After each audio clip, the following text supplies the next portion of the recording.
Sekarang kita akan menyiapkan hati kita untuk menerima firman Tuhan. Mari kita berdoa. Bapa di surga, kami menyerahkan hidup kami kepada Tuhan, supaya kami dipakai untuk bersaksi bagi Kristus, dan biarlah kesaksian kami mengenai siapa Kristus membawa kemuliaan bagi Tuhan kami, sehingga semua yang mengenal Kristus melalui kesaksian kami dapat menjadi orang-orang yang hidupnya diubahkan, dan menjadi orang-orang yang kembali menyaksikan Kristus kepada orang yang lain lagi. Biarlah Tuhan yang berkenan memberkati, sehingga kami dipenuhkan di dalam panggilan untuk menjalankan kehidupan yang bersaksi. Tuhan pimpinlah kami, berkati supaya setiap pemberitaan yang kami dengar dari Alkitab membawa kami ke dalam tujuan hidup yang kami harus capai, yaitu menjadi saksi bagi Kristus di tengah-tengah dunia. Izinkan kami bersaksi bagi nama yang agung ini, dan tolong kami supaya kami digerakkan dan didorong terus oleh firman Tuhan. Kiranya Tuhan yang berkenan pimpin dan tolong kami. Di dalam nama Tuhan Yesus kami berdoa. Amin. Saudara, mari kita membaca dari Injil Markus. Kita membaca Injil Markus dari pasal yang kelima. Kita membaca dari ayat yang ke-9 sampai ayat yang ke-20. Markus pasal 5 ayat 9 sampai 20. Mari kita membaca bagian ini bergantian. Saya memulai membaca ayat yang ke-9. Saya meminta saudara membaca ayat yang ke-10 dan kita terus bergantian sampai ayat yang ke-20. Markus pasal yang kelima. Ayat 9, kemudian ia bertanya kepada orang itu, "Siapa namamu?" Jawabnya, "Namaku Legion, karena kami banyak."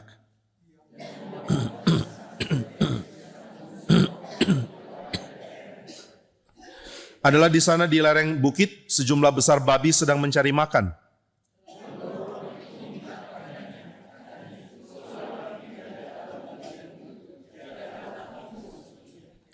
Yesus mengabulkan permintaan mereka. Lalu keluarlah roh-roh jahat itu dan memasuki babi-babi itu. Kawanan babi yang kira-kira 2.000 jumlahnya itu terjun dari tepi jurang ke dalam danau dan mati lemas di dalamnya.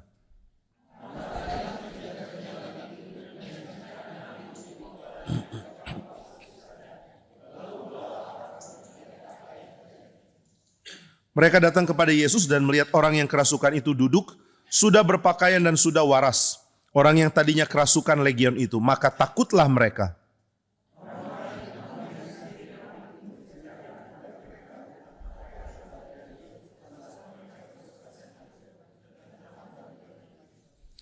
Lalu mereka mendesak Yesus supaya ia meninggalkan daerah mereka.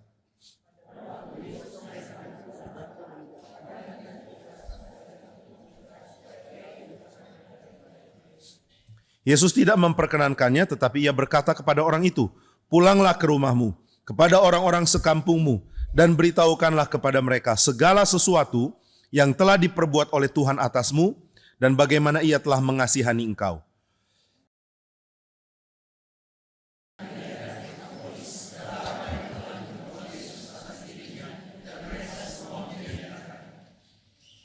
Saudara sekalian, kita melanjutkan kisah ini, narasi yang sangat unik, yaitu mengenai orang yang kerasukan ribuan setan, atau di sini dikatakan legion.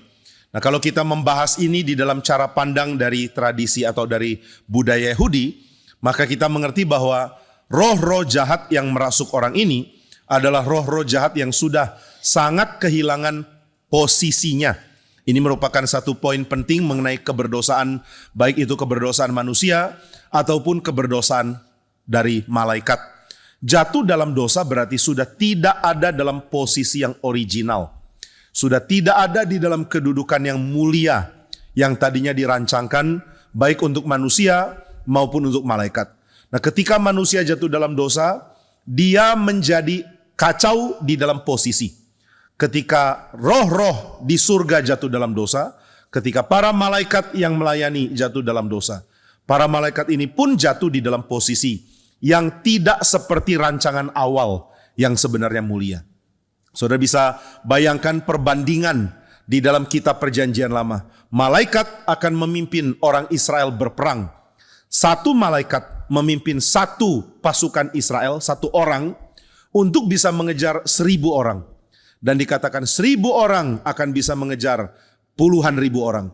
Jadi orang Israel berperang dengan pimpinan Tuhan dan mereka disertai oleh malaikat. Itu sebabnya ada tanda ketika mereka akan berperang, mereka akan menguduskan diri, mereka akan bersiap untuk perang yang suci. Karena selain mereka pergi perang, malaikat akan menyertai mereka untuk berperang. Ada banyak contoh tentang hal ini. Salah satunya adalah ketika Daud mau berperang. Ketika itu Tuhan mengatakan, tunggu di belakang musuhmu. Engkau ambil gerak memutar. Lalu tunggu di belakang musuhmu. Dengarkanlah suara di atas. Ketika ada suara derap langkah kaki kuda. Yang bukan dari bumi, tapi dari sorga. Maka kamu majulah berperang. Sebab Tuhan akan menyerahkan musuhmu ke dalam tanganmu. Nah, kapan boleh maju berperang? Ketika pasukan malaikat sudah menyatakan kehadirannya. Jadi waktu Daud berperang, dia berperang dengan para malaikat. Satu malaikat menyertai satu tentara, bisa mengejar 1.000 orang. Nah, inilah yang dilakukan oleh malaikat di dalam posisi aslinya. Mereka adalah roh-roh yang diciptakan oleh Tuhan untuk melayani mereka yang harus mengalami keselamatan dan yang dikumpulkan menjadi umat. Jadi umat Tuhan disertai malaikat. Waktu umat Tuhan berperang, malaikat ikut berperang. Ketika kita memahami konsep peperangan di dalam kitab suci, digambarkan bahwa peperangan yang sejati bukan terjadi di bumi, tetapi di langit. Ada perang di sorga. Lalu setan dan kuasa jahat diusir keluar. Akhirnya dibuang ke bumi. Setelah itu di bumi ada perang lagi. Perang antara siapa ya? Perang antara umat Tuhan dan orang-orang yang mengacaukan umat Tuhan. Nah, pada waktu perang terjadi, digambarkan bahwa keadaan perang di sorga itu yang akan dicerminkan oleh bumi. Di sorga dikatakan iblis dan pasukan malaikatnya disingkirkan dari sorga. Mereka tidak punya tempat di sana. Mikael, pemimpin dari pasukan malaikat, jauh lebih kuat daripada pasukan yang memberontak. Demikian juga di bumi. Malaikat akan menyertai umat Tuhan dan umat Tuhan akan berperang dengan kekuatan dari para malaikat. Satu malaikat memberikan kemenangan atas 1.000 orang.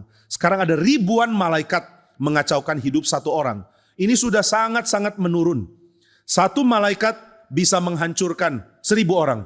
Ini ribuan malaikat menghancurkan satu orang. Maka saudara jangan bayangkan ini sebagai sesuatu yang sangat mengerikan. Memang mengerikan, tetapi Alkitab sedang membahas bahwa roh yang merasuk orang ini adalah roh yang begitu banyak, tapi sudah tidak mempunyai arah. Tidak ada kekuatan untuk berperang di dalam perang yang sesungguhnya. Mereka adalah yang tersingkirkan, mereka pergi ke tempat-tempat yang tidak lagi menunjukkan posisi awal mereka. Begitu manusia jatuh dalam dosa, manusia sudah tidak ada dalam posisi awal, dia akan ada di dalam posisi kacau, posisi rusak, posisi rendah, posisi yang tidak seperti yang dirancangkan oleh Tuhan. Nah, maka malaikat-malaikat yang jatuh ini sama-sama mengacaukan hidup satu orang. Berarti apa? Berarti kekuatan yang tadinya mereka miliki sekarang cuma dikonsentrasikan untuk kacaukan satu orang. Dan ketika orang ini mengalami kehidupan yang kacau, dia berada dalam keadaan yang sangat aneh.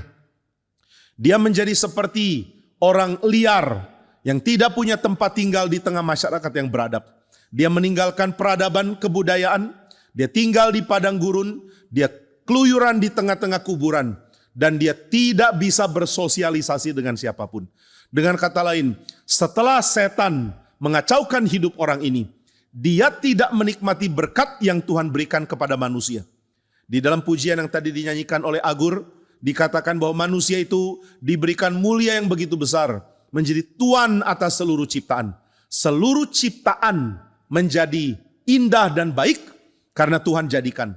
Tapi seluruh ciptaan akan diserahkan kepada manusia untuk dikembangkan di dalam perkembangan kebudayaan.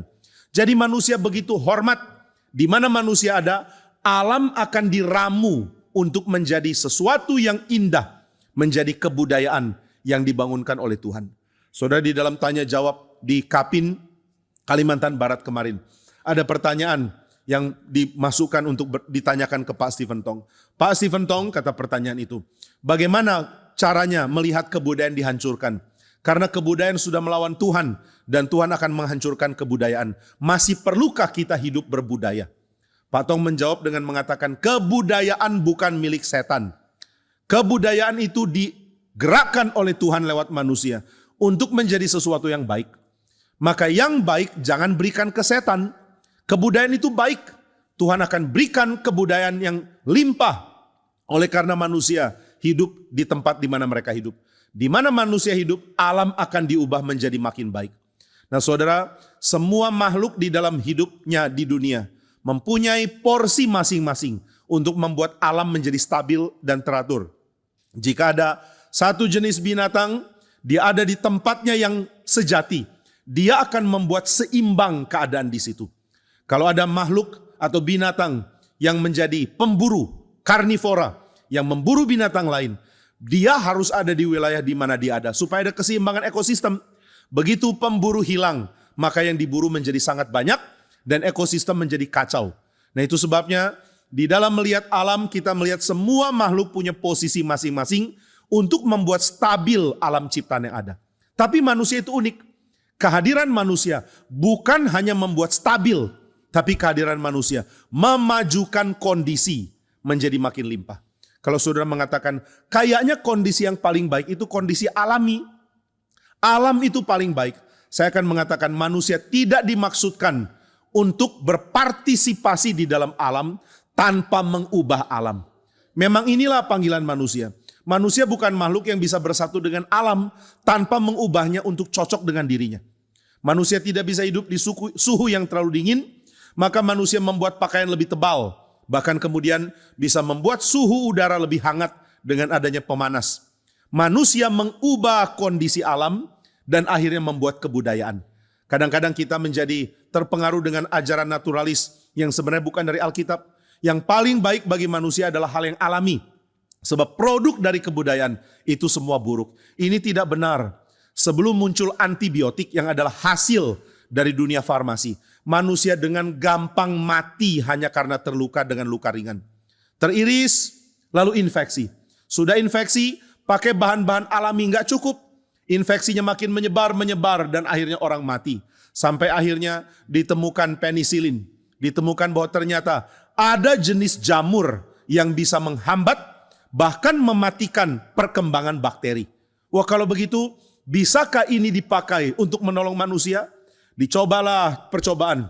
Dibuat obat untuk membuat manusia bisa melawan bakteri yang menggerogoti dirinya. Manusia adalah tempat banyak bakteri yang baik. Tapi begitu bakteri yang buruk mulai merusak, dia harus dihentikan. Bagaimana cara dihentikan? Dengan obat. Nah jadi manusia mengembangkan kebudayaan supaya kelimpahan menjadi manusia makin terwujudkan. Makin muncul melalui perkembangan kebudayaan yang dikerjakan manusia. Nah tapi ketika manusia sudah kacau seperti yang dialami oleh orang yang kerasukan legion ini. Dia tidak bisa hidup di dalam kebudayaan. Dia tidak bisa berinteraksi dengan orang lain. Dia berada di dalam keadaan mirip binatang. Terusir dari komunitasnya dan dikacaukan oleh legion ini. Saudara jangan mau hidup di dalam bisikan setan. Jangan mau mendengarkan suara dari si jahat. Makin saudara dengar suara si jahat, makin saudara akan ditarik keluar dari komunitas yang baik, makin saudara akan tersendiri, makin saudara akan menjadi orang yang sangat tersiksa oleh karena kehidupan yang bentur dengan moral dan juga standar keadilan dan kekudusan yang Tuhan ingin ada di dalam masyarakat. Kalau orang sudah dengar suara setan, lalu setan mengatakan, hei kamu tipulah orang supaya kamu bisa dapat uang. Sudah mulai mau tipu orang dapat uang. Tidak mungkin kau mempunyai komunitas yang baik. Tidak mungkin kau akan tinggal di satu tempat dan bergaul akrab dengan orang yang sama dalam jangka waktu yang panjang. Begitu lama, sekian lama hidup, orang mulai tahu. Hati-hati dengan orang ini, dia penipu. Hati-hati dengan orang ini, dia cuma mau uang. Hati-hati dengan orang ini, dia cuma tahu memanipulasi orang lain. Maka tidak akan ada orang menjadi rekanmu. Tidak ada orang mau berteman dengan orang seperti ini. Maka dia menjadi terkucilkan. Kenapa terkucilkan? Karena dengar suara setan. Dengar bujukan setan, ikuti perintah dia, saudara akan terkucilkan. Nah orang ini kerasukan roh jahat dan akhirnya dia tidak bisa bergaul dengan siapapun. Orang menganggap dia ini ancaman. Di mana dia berada, yang lain pasang kuda-kuda untuk keamanan. Di mana dia berada, yang lain langsung membentengi diri, memberikan dirinya dapat perlindungan. Nah maka ketika orang ini harus hidup, dia terpaksa hidup menjauh dari masyarakat. Dan begitu dia menjadi bahaya bagi yang lain, dia menyerang orang lain. Orang berusaha taklukan dia, orang berusaha belenggu tangannya. ternyata tangannya tidak bisa dibelenggu. Dia bisa putuskan rantai, dia bisa kacaukan orang lain dengan kekuatannya dia. Nah, dengan kekuatan seperti ini bukankah dia bisa hidup bahagia? Dia lebih kuat dari siapapun loh. Tidak ada orang bisa berkelahi dengan dia. Tidak ada orang bisa tangkap dia. Tidak ada orang bisa pukul dia. Tidak ada orang bisa sakiti dia. Tapi dia pun tidak bisa hidup baik karena dia tidak mungkin diterima di dalam kasih dan persekutuan dengan orang lain. Nah, maka dia hidup sangat tersendiri. Dia hanya berkeliaran melolong, meraung-raung seperti binatang yang kehilangan tempat. Dia sangat kasihan. Dan siapa perhatikan orang seperti ini? Orang-orang di daerahnya sudah sangat lelah dengan ada orang seperti ini. Lebih baik kamu jangan di sini. Lebih baik kamu pergi keluar dari sini. Kami tidak mau ada kamu di sini. Tapi Tuhan izinkan Kristus dan seluruh tim murid-muridnya harus mengalami badai besar untuk akhirnya sampai kepada daerah orang ini. Nah, ketika Kristus sampai, orang ini langsung datang sujud menyembah dan mengatakan, apa yang kau ingin dari kami? Engkau adalah anak Allah yang maha tinggi. Adakah engkau hukum kami sebelum waktunya? Setan takut pada Kristus.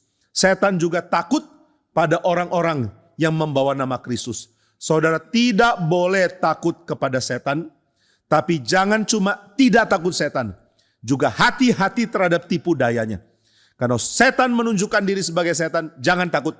Tapi setan jarang menunjukkan diri sebagai setan. Dia selalu menipu dengan pura-pura menjadi malaikat terang. Dia memberikan masukan untuk hidup yang terdengar lebih baik daripada berita Alkitab. Dia memberikan pengertian yang sepertinya lebih menggunakan ide yang akan membuat hawa nafsu saya dipenuhi. Nah, jadi pemikiran-pemikiran dari setan yang menggoda kita itu lebih bahaya daripada ketika setan menunjukkan wajah aslinya. Nah, saudara sekalian, iblis membuat dirinya kuat dengan menggait malaikat-malaikat sorga berontak lawan Tuhan dan ikut dia. Tapi Tuhan mengatakan, tidak ada tempat bagimu. Tuhan usir roh-roh jahat ini. Waktu diusir dari sorga, roh-roh jahat ini mengacaukan di bumi dan membuat saudara dan saya tidak punya tempat. Inilah pengertian yang sedikit, salah satunya saya bagikan di dalam salah satu sesi retreat. Dosa membuat orang out of place. Dia tidak ada tempat. Di mana dia ada, di situ yang lain jadi kacau. Di mana dia ada, tidak ada keadilan, tidak ada harmoni, tidak ada penghargaan kepada orang lain. Orang yang kehadirannya cuma bikin kacau lingkungan. Ini adalah orang yang kasihan. Dia ingin punya komunitas, nggak ada komunitas mau dia. Nah, saudara, iblis dan pasukannya tidak ada tempat di sorga. Dan dia bikin manusia tidak ada tempat di bumi. Akhirnya orang ini datang sujud kepada Kristus. Dan Kristus mengatakan, siapa namamu? Pasukan roh jahat yang ada di dalam dia yang menjawab, nama saya Legion karena kami banyak. Adakah engkau akan usir kami? Bolehkah kami masuk ke babi-babi itu? Di sekitar situ ada 2.000 babi sedang digembalakan. Saudara, ini gambaran tentang kondisi di daerah sebelah timur dari Danau Galilea. Di sebelah timur ini sering dianggap sudah jadi tempat bangsa kafir. Bahkan bahasa mereka pun adalah bahasa Yunani. Jadi ini adalah tempat yang tidak jelas. Orang Yahudi yang tinggal di situ sudah tidak punya tradisi beribadah. Sudah tidak punya logat apalagi bahasa dari bahasa Aramaik yang menjadi bahasa orang Israel. Jadi mereka berbicara dengan bahasa apa? Kebanyakan mereka adalah orang berbicara pakai Yunani. Mereka adalah orang-orang terpengaruh dengan budaya Helenistik dan orang-orang yang terpengaruh dengan penyembahan berhala yang diadopsi dari dunia Yunani. Dengan demikian mereka dianggap orang-orang kafir dan banyak dari mereka yang sudah tidak peduli lagi tentang mana boleh mana tidak dalam tradisi Yahudi. Maka tidak heran di tempat ini bisa ada babi begitu banyak. Saudara, orang Yahudi yang memelihara ketat tradisi Yahudi tidak mungkin mengizinkan ada babi di situ. Tidak mungkin mengizinkan ada anjing di dalam keluarga. Maka kalau saudara lihat lukisan anak yang hilang dari para pelukis di dalam zaman Renaissance atau di dalam zaman awal modern, lukisannya sering salah. Karena digambarkan anak yang hilang datang dipeluk papanya lalu ada anjing ikut-ikut. Dalam budaya rumah tangga Yahudi nggak ada anjing. Mereka tidak mau ada anjing di situ. Mereka tidak mau ada babi di situ. Nah, maka saudara, agama ini agama yang sangat ketat dalam memelihara tradisi mereka. Tidak boleh ada orang pelihara babi. Tapi bagaimana ya, babi ini adalah makanan yang sangat digemari oleh orang-orang lain selain Yahudi. Orang Roma sangat senang. Apalagi kalau Romawi dan Galia, kalau sudah baca Asterix ya. Sangat suka babi panggang. Loh kalau begini babi diperlukan, laku akan banyak dijual. Ya sudahlah, meskipun babi tidak boleh. Kami nggak makan, kami cuma pelihara, lalu kami jual, keuntungannya kami dapat. Nah ini jadi kontroversi. Banyak yang mengatakan tidak boleh. Kamu tidak boleh mendapatkan uang dari hal yang haram. Dari hal yang tidak boleh dimakan. Bukankah Tuhan sudah mengatakan binatang yang berkuku belah dan tidak memamah biak haram bagi kamu. Nah kita bisa bahas tentang haram halal di dalam waktu lain ya. Kita tidak bisa bahas hari ini. Jadi kalau saudara penasaran ya doalah supaya suatu saat bisa dibahas dengan lebih teliti tentang haram halal. Lalu kenapa kekristenan tidak lagi mengikuti pola yang sama. Alkitab yang ajar kok mana makanan boleh dimakan, mana makanan tidak boleh dimakan. Kenapa orang Kristen tidak ikut? Jawabannya belum sekarang. Jadi kalau saudara penasaran ya doalah. Supaya mungkin di PA ini bisa dibahas. Tapi doa sungguh-sungguh ya. Sambil doa sambil ikut PA. Saudara kalau cuma doa nggak ikut PA nggak dikabulkan. Kalau cuma ikut PA nggak berdoa juga nggak dikabulkan. Karena nggak ada yang mau dikabulkan. Jadi doa dan ikut PA. Harap Tuhan pakai pendalaman Alkitab GRI Karawaci untuk memberikan penjelasan tentang ayat Alkitab. Sehingga kita tidak meremehkan pembacaan Alkitab. Kalau nggak ngerti harus cari tahu untuk ngerti. Tapi kita punya kebiasaan baca Alkitab. Kalau nggak ngerti, sudahlah yang penting beriman. Ini nggak mempengaruhi keselamatan kita. Nah itu yang kita katakan, jadi kita miss mengerti hal-hal detail yang penting di dalam kitab suci. Nah orang Yahudi sangat ketat, kamu tidak boleh makan binatang seperti ini. Kamu tidak boleh menjualnya kepada orang lain. Tapi di daerah timur dari Danau Galilea, orang sudah tidak peduli ini. Yang penting ada uang. Uang adalah dewaku. Maka mereka mengubah Mazmur 23, ini tentu nggak mengubah secara literal ya. Mereka akan mengatakan, uang adalah gembalaku, takkan kekurangan aku. Dia membaringkan aku di padang yang berumput hijau. Pokoknya kalau ada uang, padang akan hijau. Karena tinggal bayar orang. Kalau kamu mau berbaring dengan tenang, tinggal beli rumah yang bagus, pakai uang. Dia membaringkan aku di air yang tenang. Berarti harus punya kolam renang pribadi. Kalau enggak airnya enggak akan tenang, ada orang lain ikut berenang. Nah untuk bisa punya air yang tenang perlu uang. Jadi uang adalah gembalaku. Nah ini prinsip mereka, bukan literally mereka bikin lagu begitu ya. Nah maka mereka mempunyai kebiasaan yang longgar. Dan orang-orang di sebelah barat Danau Galilea akan mengatakan mereka sudah kafir. Itu wilayah bangsa lain. Sudah banyak orang Helenis, sudah banyak orang Yunani. Sudah banyak bahasa Yunani di situ. Kita tidak lagi mau bersatu dengan mereka. Nah jadi kalau ada berita mengatakan ada orang kerasukan setan. Bahkan konon ribuan setan ada di dalam dirinya. Orang Yahudi di sebelah barat akan mengatakan biarin. Namanya bangsa kafir ya pasti dipermainkan setan. Salah sendiri. Kenapa sih jadi kafir? Kenapa tidak mau pelihara ajaran Yahudi? Karena kamu meninggalkan Tuhan maka setan menguasai hidupmu. Ini yang akan mereka katakan. Sudahlah jangan pedulikan bangsa itu. Tapi heran ya, Tuhan Yesus datang untuk satu orang ini. Bukan orang penting, orang yang sudah dihancurkan setan. Bahkan ada 6.000 setan mengacaukan hidupnya. Tapi Tuhan datang untuk menebus orang ini, menyelamatkan orang ini. Maka Tuhan mengizinkan, silakan tinggalkan orang ini, bebaskan dia, dan rasukilah babi. Nah ada pertanyaan di retreat ditanyakan oleh seorang anak. Ditanya, kalau legion itu biasanya 6.000, karena di zaman Tuhan Yesus satu legion itu biasanya 5.000 sampai 6.000. Kalau satu legion itu 6.000, tapi babi-babi cuma 2.000, yang 4.000 setan kemana? Wah ini pertanyaan lucu ya. Jadi ada sisa 4.000 setan gak ada tempat. Tapi saya jawab juga dengan sedikit jenaka. Kalau satu orang aja bisa ada 6.000 setan, jadi babi harusnya sih bisa join. Mereka bisa punya ruang komunal lah di babi itu ya. Satu babi rame-rame. Nah jadi setan merasuk ke 2.000 babi. Lalu ternyata kalau babi dirasuk setan, babi itu stres dan bunuh diri loh.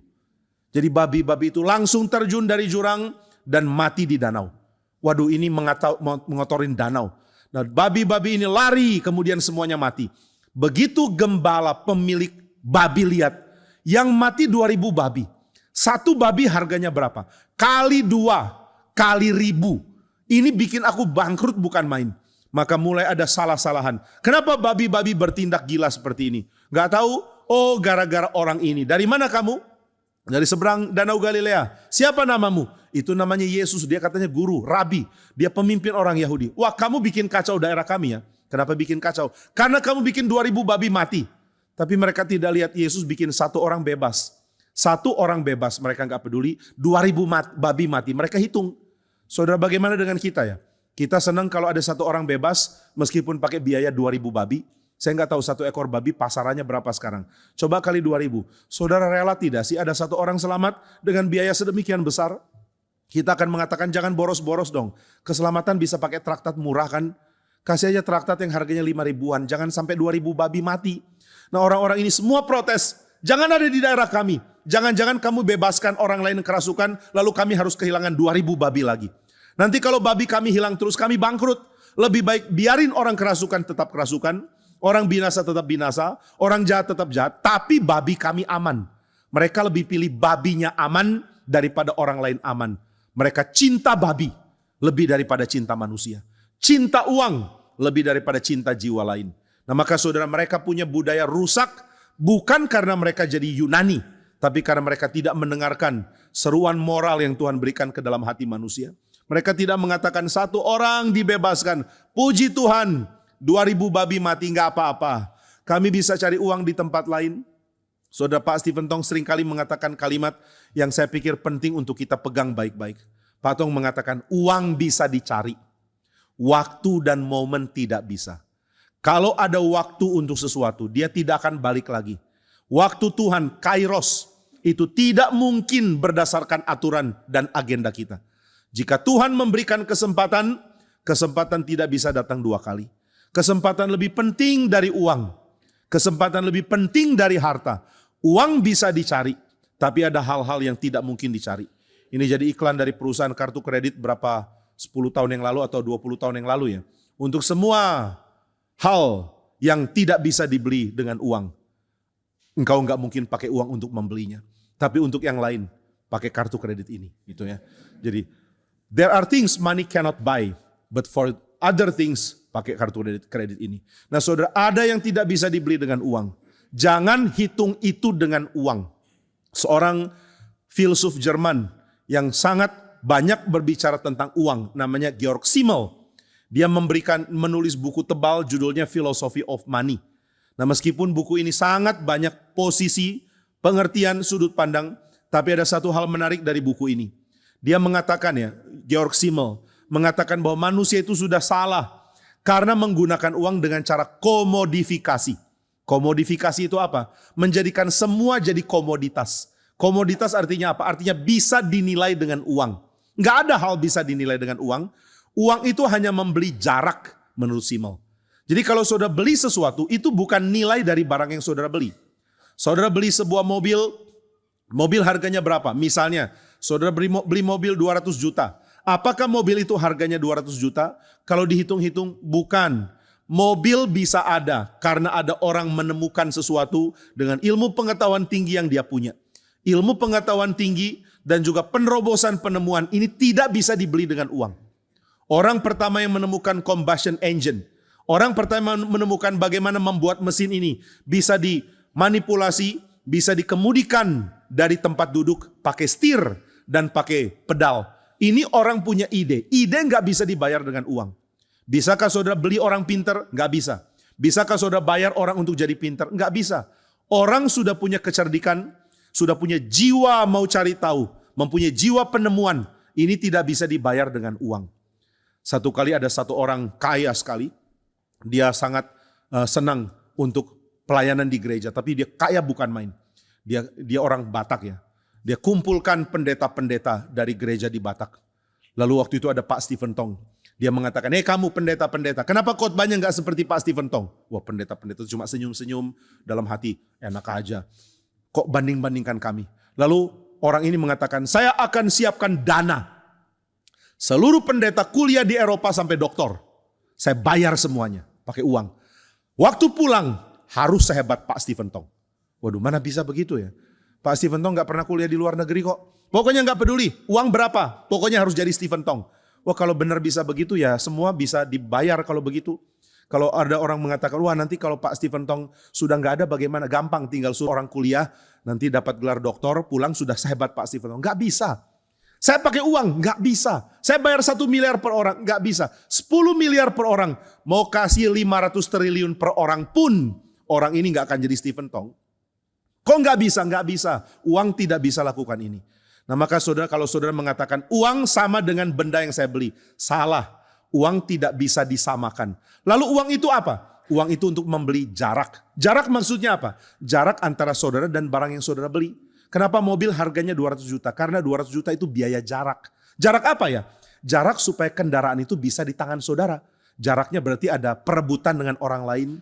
Kalau barangnya sedikit yang mau banyak, jaraknya jadi panjang. Dan makin panjang jarak, makin mahal harganya. Kalau mobilnya sedikit yang mau banyak, naik dia harganya. Apakah harganya naik, kualitasnya naik? Enggak. Saya punya arloji peninggalan papa saya ya. Itu arloji dibuat tahun 60-an akhir. Rolex GMT Master itu yang long E. Jadi tulisan Rolexnya E-nya itu sama garis. Itu jarang. Enggak banyak ada. Dan ini adalah buatan tahun 60-an akhir. Nah waktu itu papa saya kasih ke saya. Dia mengatakan tolonglah kalau ada orang mau dijual berapa aja. Saya kaget. Ini jam sangat berharga. Akhirnya saya servis sedikit. Kemudian dipoles lagi, poles cuma ganti kaca, yang lain-lain saya nggak ganti, masih original. Kalau kaca harus ganti karena sudah jelek sekali. Dia pakai itu untuk pergi perang loh. Jadi ini jam ada warisan perang. Nah waktu itu sudah beres, kacanya sudah baik, yang lainnya masih sama. Saya tanya harganya berapa, yang perbaiki mengatakan ini minimal 220 juta. 220 juta. Saya pulang ke papa saya lalu mengatakan, Pak ini jam ditawar bisa sampai 220 juta. Dia kaget, ini jam jelek begini? Karena 220 juta itu bukan nilai kualitas jamnya. Lalu apa dong? Itu jarak. Kenapa jarak? Karena jam seperti ini sudah nggak ada, sudah sedikit. Yang pakai long E, E-nya garisnya sama. Itu nggak banyak. Nah yang sediakan arloji seperti ini sedikit. Yang mau banyak. Karena yang mau banyak, arlojinya cuma sedikit. Jaraknya jadi jauh. Saudara mau ambil, perlu uang lebih banyak. Jadi uang cuma mengganti jarak, bukan mengganti barang itu. Maka kalau saudara ikut seminar, saudara bayar seminar ikut speak, lalu bayar 100 ribu untuk speak. Apakah berarti kualitas bobot bahan itu cuma 100 ribuan? Enggak. Lalu bahannya berapa harganya? Enggak ada harga. Enggak ternilai. Priceless. Ini sesuatu yang tidak bisa diuangkan. Bahan khotbah, bahan seminar, bahan ceramah, kualitas manusia, bakat orang itu enggak bisa dibeli. Saudara enggak bisa gaji orang dan berharap bakatnya sama dengan gajinya. Enggak bisa. Lalu apa itu uang? Uang cuma pemangkas jarak. Nah orang seperti Georg Simmel bisa mengerti hal ini. Tapi kita kadang gak ngerti. Kita pikir uang dan orang sama nilainya. Masa sih 2.000 babi untuk satu orang boros banget? Orang masa segitu nilainya? Orang gak ternilai. Nah maka saudara, orang-orang yang serakah mengatakan, jangan ada di sini Tuhan. Engkau bikin kacau, usaha kami bangkrut. Kalau satu orang perlu 2.000 babi. Nanti engkau bebaskan 5 orang, perlu berapa babi? Nanti kami semua bangkrut. Nah karena mereka cuma pikir uang, Tuhan pun tidak mau lama-lama di daerah mereka. Tuhan segera meninggalkan daerah mereka ketika mereka memohon Tuhan untuk pergi. Tuhan pergilah dari sini, engkau menyebabkan kekacauan besar, kami rugi besar, tolong pergi. Tuhan mengatakan, kamu gak mau saya pergi. Jadi Tuhan khusus datang untuk orang kacau ini loh. Tuhan khusus datang untuk orang yang sangat-sangat tidak ada guna ini. Tapi bagi orang lain yang terlalu cinta harta mereka, terlalu cinta usaha mereka, terlalu cinta pabrik babi mereka. Tuhan mengatakan, saya tidak akan memberi diri kepadamu. Di dalam salah satu sesi retreat, Bapak Judika mengatakan Tuhan memberi diri kepada mereka yang mencari dia dengan sungguh-sungguh. Sudahkah kita cari Tuhan dengan sungguh-sungguh? Kalau kita tidak mau dia, Tuhan tidak akan mau memberi dirinya kepada kita. Nah saudara, orang-orang di daerah itu mengatakan, tinggalkanlah daerah ini. Tuhan mengatakan, ya sudah, tugasku selesai. Aku bertugas menangkan satu orang ini, bukan yang lain. Yang lain akhirnya tidak dapat berkat. Maka saudara, seberapa inginkah engkau akan Tuhan? Atau nanti saudara mengatakan, Tuhan kalau engkau hadir nanti usahaku jadi goncang. Nanti 2.000 babi mati lagi. Lebih baik Tuhan gak di sini deh. Tuhan di orang lain aja. Dan ketika kita memutuskan hal seperti itu, Tuhan meninggalkan kita dan kita celaka. Nah maka saudara, Tuhan akhirnya meninggalkan daerah itu. Lalu orang yang sudah disembuhkan ini mengatakan, bolehkah aku ikut engkau? Aku ingin menjadi muridmu. Biar aku bersama dengan engkau. Tapi Tuhan mengatakan, pekerjaan untuk kamu belum selesai. Kamu harus pergi kelilingi Dekapolis. Dekapolis itu 10 kota di sebelah timur dari Danau Galilea. Ini kota-kota orang Yunani. Nah, kamu harus memberitakan Injil ke bangsa yang tidak berbahasa Aramaik.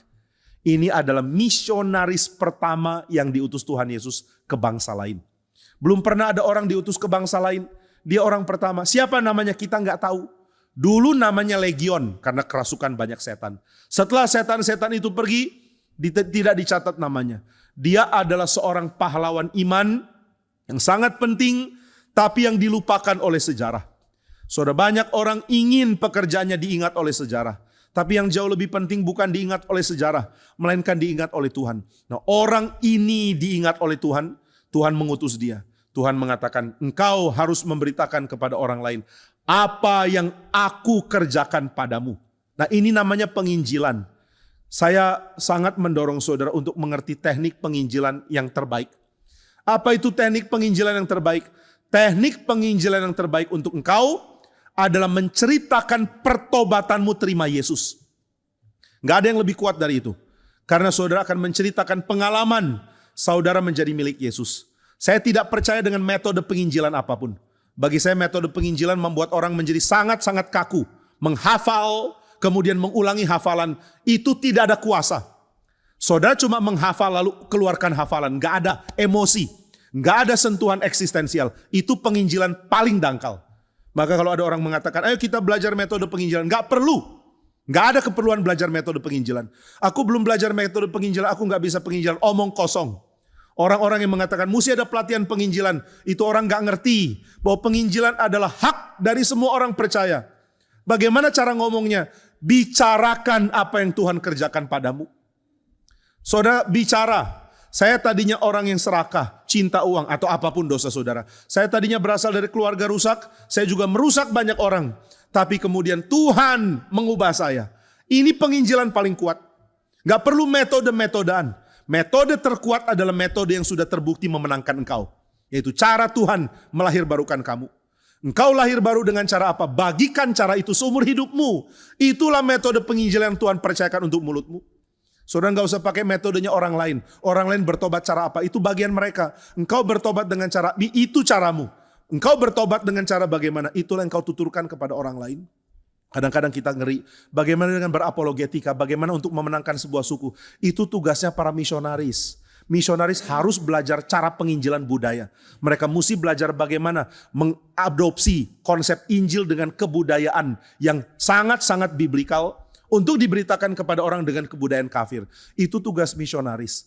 Sayangnya kita nggak ngerti hal ini. Kita bukan misionaris. Saudara dan saya tidak dipanggil jadi misionaris. Saudara dan saya dipanggil untuk bersaksi, memberitakan Injil sesuai dengan lingkup saudara. Saudara nggak akan diutus pergi ke daerah tertentu, lalu harus interaksi budaya, maka nggak usah belajar dengan cara itu.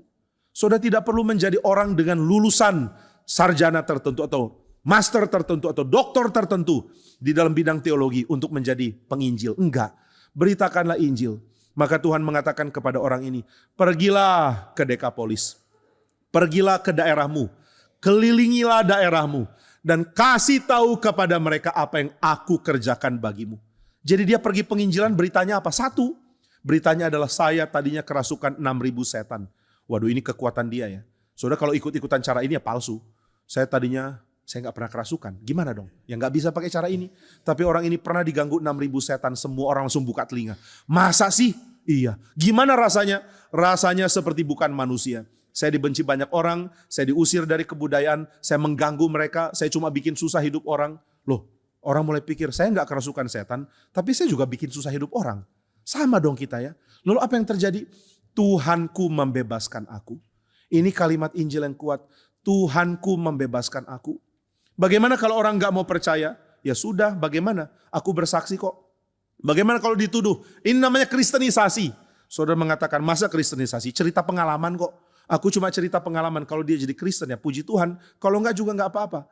Dan kalau ada orang sudah pasang kuda-kuda, jangan ini ya, jangan kristenisasi ya, agamamu, agamaku, jangan sembarangan. Saudara mengatakan, iya saya cuma cerita pengalamanku, boleh dong cerita. Nanti habis saya cerita, kamu cerita pengalamanmu, kita bertukar pengalaman. Kenapa kamu pilih agama Islam? Atau kenapa kamu pilih agama Buddhis? Kenapa kamu pilih jadi Konghucu? Kenapa kamu pilih mengikuti agamamu? Cerita dong ke saya.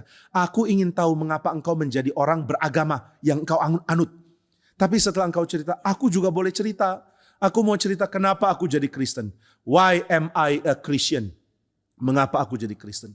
Saudara, di dalam buku dari C.S. Lewis tulis buku Mere Christianity, yaitu kekristenan di dalam bentuk yang paling dasar, yang paling sederhana tapi paling inti. Dia mengatakan bahwa memberitakan Injil itu sebenarnya bukan cuma sekadar memberitakan tentang apa yang Tuhan kerjakan secara positif, secara baik. Tapi memberitakan Injil juga adalah memberitakan tentang apa yang jadi keburukan dari orang-orang di bumi ini. Dan kita seringkali menggambarkan keburukan orang-orang itu dengan cara yang tidak nyata. Kita mengatakan, oh ada banyak dosa, dosanya abstrak. Manusia sudah berdosa, dosa itu tema, teori di dalam pikiran. Tapi C.S. Lewis mengatakan dosa itu pengalaman kita kok. Kita ini pemberontak. Kamu sudah berontak, saya sudah berontak kepada raja. Dan sebagai pemberontak kita sedang menghidupi kehidupan melawan Tuhan. Ini pengalaman eksistensial. Secara real kita mengalami dosa. Secara real kita memberontak kepada Tuhan. Secara real kita ditaklukkan oleh setan. Tapi juga secara real Tuhan balikan. Maka orang ini menjadi penginjil yang sangat efektif. Inilah yang Tuhan sudah kerjakan pada saya. Saya yang tadinya rusak. Saya yang tadinya mengalami dosa di dalam jarak sangat dekat. Dosa mengacaukan hidup saya.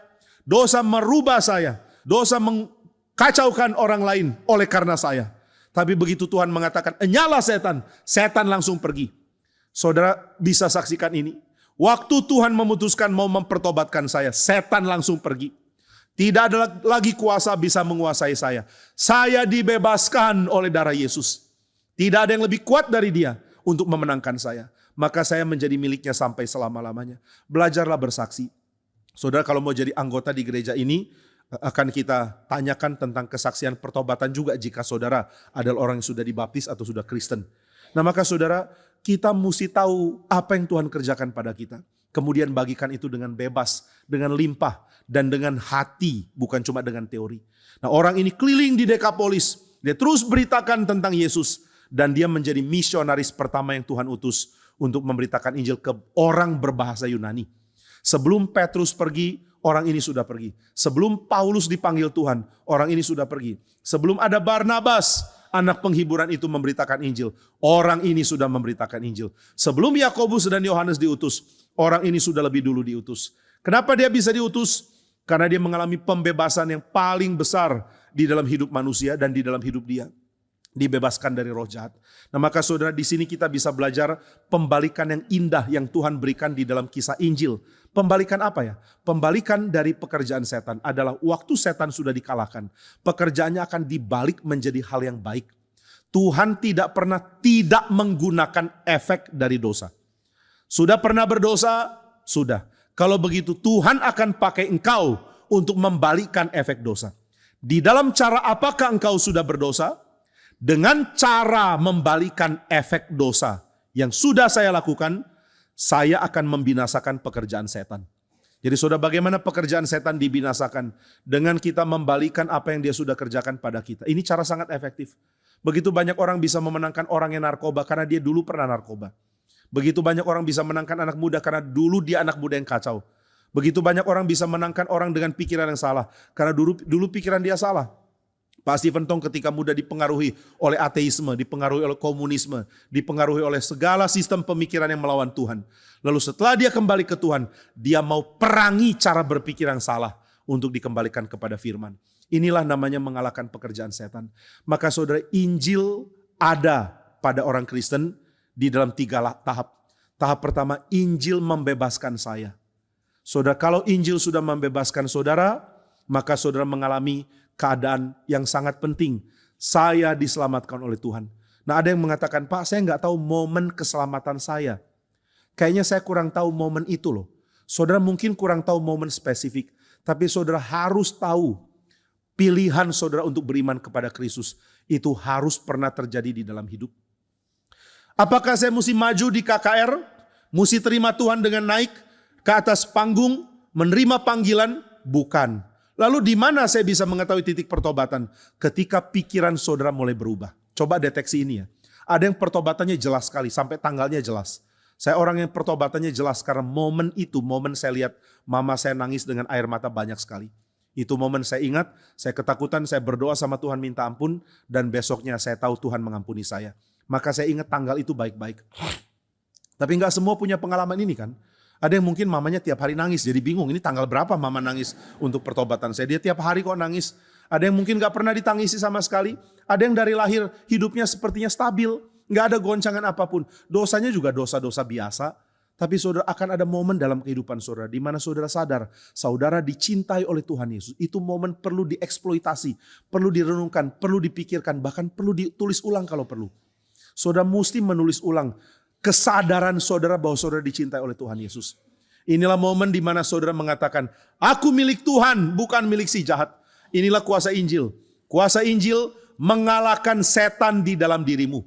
Semua orang ada setannya meskipun gak dirasuk ya. Kadang-kadang saya berpikir orang yang tidak dirasuk bisa berada dalam keadaan lebih parah dari yang dirasuk. Setidaknya yang dirasuk tahu dia sedang dirasuk setan atau dia mengalami penundukan dari setan. Tapi orang yang tidak dirasuk tidak sadar bahwa setan sedang mengalahkan dia. Yang paling bahaya adalah orang yang disetir tanpa sadar dia disetir. Banyak orang ini ya, banyak orang khawatir kalau pemimpin kita disetir oleh bisikan-bisikan yang salah. Ya kita juga sedang disetir oleh bisikan yang salah. Maka kita perlu memerangi bisikan yang salah itu. Jangan disetir oleh setan.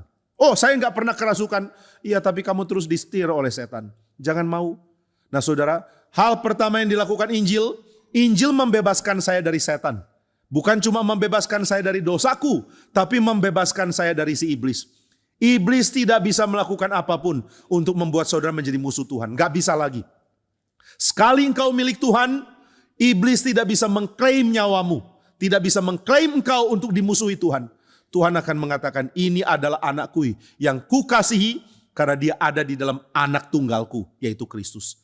Saudara, di dalam skema dari Billy Graham pernah khotbahkan ini. Dia mengatakan pada waktunya nanti, ketika ada penghakiman, aku didudukkan di kursi terdakwa. Dan iblis adalah pendakwaku. Nah Billy Graham kan punya cara menuturkan yang hidup ya. Dia mengatakan, saya akan melihat iblis, saya kaget. Dulu kamu teman saya loh. Saya berdosa itu kamu yang ajak. Kamu yang bujuk saya. Kamu temani saya di dalam setiap dosa saya. Sekarang kok kamu jadi penuduh.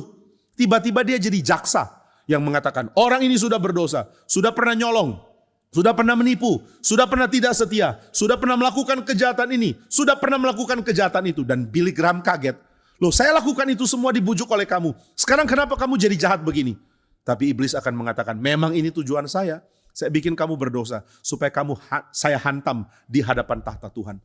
Maka iblis terus bilang, ini orang berdosa Tuhan, hukum dia ke neraka, buang dia. Tapi kemudian Allah Bapa akan mengatakan, yang saya lihat duduk adalah anakku yang kukasihi, Kristus. Aku lihat Billy Graham, aku lihat Kristus. Sama, Tuhan akan mengatakan hal yang sama kepada kita. Aku lihat kamu, aku lihat Jimmy Pardede, aku lihat siapapun nama saudara. Dan Tuhan akan mengatakan, aku melihat Kristus di dalam orang ini. Semua dosa ditanggung oleh Kristus. Itulah hal yang pertama dikerjakan oleh Injil.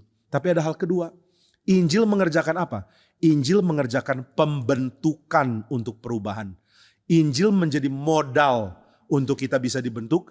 Karena Injil itu terjadi karena Kristus dipaku di kayu salib. Kayu salib membuat berita Injil menjadi tuntas. Demikian hidup saudara akan dibentuk di dalam jalan yang mirip, jalan salib. Apa itu jalan salib? Jalan ketika saudara tidak lagi menganggap diri saudara paling penting. Saudara mulai rela turun tahta dan mulai memberikan tahta utama pada Kristus. Inilah hal kedua yang Injil akan lakukan. Saudara menerima cinta Tuhan dan saudara mendadak mengatakan, aku tidak perlu yang lain sama sekali. Aku hanya perlu Tuhanku. Ada sebuah cerita bagus dari buku anak-anak tentang seorang perempuan, anak dari seorang laki-laki peternak di dalam zaman Western, zaman cowboy, zaman abad 19 di Amerika. Satu kali anak ini sangat ingin dibelikan satu mainan di kota. Tapi papanya nggak punya uang. Papanya mengatakan, saya ingin membelikan mainan ini untuk anak saya. Jadi papanya kerja lebih keras lagi, tabung sedikit-sedikit, akhirnya dapat. Nah kemudian anak ini main dengan anak orang lain. Ceritanya di dalam cerita itu, anak orang lain ini ternyata adalah seorang anak yang lari dari tempat ada peperangan dengan orang Indian. Lalu dia lari karena dia berhasil menyelamatkan diri dan dia sudah gak punya orang tua. Waduh, anak dari tokoh utama ini sedih sekali. Kamu gak punya orang tua? Gak punya. Jadi kamu gak punya siapa-siapa? Gak punya. Aku numpang di rumah orang ini karena orang ini adalah orang Kristen yang baik. Oh kalau begitu, ayo main sama saya. Akhirnya mereka main, mereka jadi kenal satu sama lain. Kemudian anak ini pulang ke rumah, ke papanya dia bilang, "Pa, mainannya udah ada belum? Papanya bilang belum. Tunggu sebentar ya, papa mau kerja lebih keras lagi. Pak, aku mau mainan itu. Aku mau yang lain teman-teman punya. Kenapa aku nggak punya? Dia mulai sedih. Wah, dia sedih, papanya jadi sedih sekali. Papa akan belikan, tenang ya. Iya, aku belajar bersabar. Engkau harus bersabar. Aku mencintai kamu. Itu lebih penting daripada mainan. Tapi mainan juga penting. Nah, ini namanya anak-anak ya. Mainan juga penting. Iya, tapi cinta papa lebih penting. Papa kerja keras dan prioritaskan uang untuk banyak hal lain. Mainan ini bisa menunggu. Ya sudah, saya belajar. Akhirnya uang terkumpul. Papanya mau memberikan kejutan. Nah, lalu papanya pergi. Di tengah jalan ada perampok. Ada perampok mau merampok. Kemudian papanya terpaksa harus berlindung dan terlibat di dalam suasana perampokan. Wah, waktu berita terdengar di rumah. Ada perampokan. Lalu sheriff dan pasukannya sedang berusaha menangkap. Dan kemudian tembak-tembakan terjadi. Papamu ada di dalam bangunan itu loh. Wah, anak ini kaget. Papaku? Iya. Akhirnya suasana berhasil terkendali. Lalu papanya pulang. Papanya mengatakan, puji Tuhan, Tuhan menyertai sehingga tidak ada hal yang melukai papa. Anaknya senang sekali, dia peluk papanya. Lalu papanya mengatakan, besok ada kejutan untuk kamu. Anak ini kaget, kejutan apa kira-kira? Akhirnya besoknya papanya pergi lagi, kali ini gak ada perampokan, aman. Wah, dia pulang bawa mainan. Dia berikan mainan itu kepada anaknya. Inilah kejutan untuk kamu. Anaknya senang sekali. Senang sekali. Sampai terharu menangis. Lalu dia mengatakan, Papa, bolehkah aku berikan mainan ini kepada temanku? Papanya kaget. Kamu menginginkan mainan ini dari lama? Iya. Tapi aku kasihan sama temanku. Dia gak punya apa-apa. Mungkin dia akan terhibur kalau ada mainan ini. Tapi kamu sangat menginginkan mainan ini? Anak itu mengatakan, Papa pulang dengan selamat. Itu sudah cukup. Mainan gak perlu. Saya sudah tahu papa sayang saya. Gitu ya. Nah saudara, kenapa dia gak mau mainan lagi? Karena dia sudah tahu papanya sayang dia. Saudara sudah tahu Tuhan sayang saudara. Itu dari berita Injil. Saudara langsung mengatakan, Tuhan saya gak mau mainan lagi. Tadinya kan saudara doa minta mainan terus. Cuma mainannya agak advance. Tuhan berikan posisi wakil direktur. Tuhan berikan posisi CEO. Itu mainan kita lah. CEO, wakil direktur. Tuhan berikan aku jadi ketua ini, ketua itu. Tuhan berikan aku naik gaji. Mainan kita itu naik gaji. Tapi ada saat dimana kita mengatakan, Tuhan gak usah naik gaji, gak apa-apalah. Kalaupun naik gaji, kasih orang lain aja. Berani doa begini? Kalau gak berani, berita Injil belum menyeruak ke dalam hati saudara. Harus ada sampai sini loh. Saudara mengatakan Tuhan yang lain gak perlu, Tuhan juga cukup. Kalau Tuhan beri apa-apa ke saya mesti pikir bagaimana ini bisa dipakai untuk yang lain. Aku dikuasai oleh berita Injil, maka aku tidak mau menjadi orang yang mementingkan diri. Ini hal kedua. Injil menurunkan kita dari tahta untuk mendudukkan kita di tahta Kristus. Injil menurunkan kita dari tahta kita supaya kita dapat tahta Kristus. Lalu apa yang ketiga? Yang ketiga ini yang saya mau bahas berkait dengan bagian kita. Injil menghancurkan pekerjaan setan, membalikannya. Setan sudah investasi banyak sekali. Maka saudara, di dalam sepanjang sejarah dunia dan akhirat, ini termasuk akhirat ya, pribadi atau tokoh yang paling rugi dalam investasi, itu adalah tokoh namanya setan. Kenapa setan rugi? Karena dia investasi sangat banyak dan sepertinya dia untung besar. Seluruh dunia sepertinya sudah jadi milik dia. Mendadak di dalam bagian akhir Tuhan balikan dan semua yang sudah dia invest justru jadi untuk kemuliaan Tuhan. Ini benar-benar menghancurkan iblis. Iblis itu nangis terus loh. Tapi ya saudara masa mau kasihan sama dia. Kalau saudara dengar ada suara, itu bukan ketawa, itu nangis. Investasi gagal lagi. Itu yang benar terjadi. Kenapa bisa gagal? Karena dia sudah invest bertahun-tahun, puluhan tahun. Tetap Tuhan yang akhirnya menang.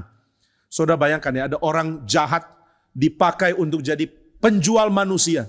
Dipakai untuk memperbudak orang. Bawa orang dari satu tempat ke tempat lain. Pedagang budak yang tidak kenal belas kasihan.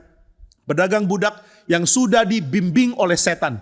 Dibentuk oleh setan. Diberikan keserakan oleh setan. Bertahun-tahun seumur hidup.